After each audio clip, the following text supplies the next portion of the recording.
watch. They come on, I can't stop watching. The Master, I can stop watching. I'm like, let me pause, go eat lunch. Yes. No, The Master is not a movie that you connect with. It's a movie that you're bewildered by. There is no surrogate for the audience in The Master. There's nobody to relate to. It's devoid of human.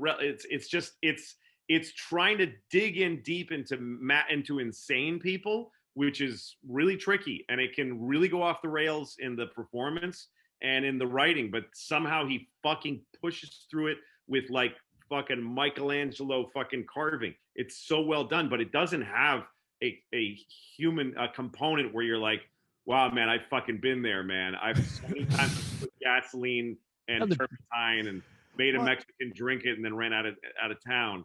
It just doesn't exist. It's insane. It's kind of like what the swings this guy's willing to take. Yeah, it's kind of like Philip Seymour Hoffman in the movie. It's like he's like the movie is like him. It's like I'm explaining all this shit with all this mystery, and I can't get to the bottom of it.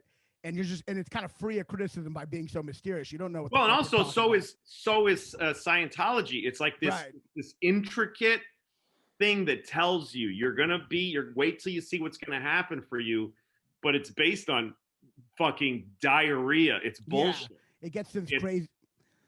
A friend of mine was like grew up with used to read everything in the world, and he had a letter because in Boston, where I grew up in Boston, there was Scientologists were everywhere, and they used to stop you on the street and ask, do you want to take a personality test? So my friend had this correspondence between L.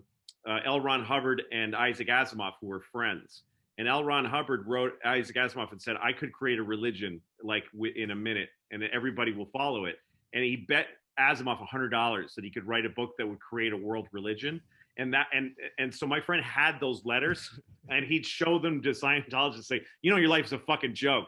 I mean, it's like it is. It's an important point because the movie is like this very deep, rich tapestry, but it's laying on this false, crazy clay feet of insanity, which is a great thing to do in a movie. It's a great, cool thing. It's a big challenge, and he does it very well. But it does not have. There's every reason in the world why what you're saying is true, Joe, that you watch these other movies and you go, fuck these people, and wow, what this says about people outside and inside of myself.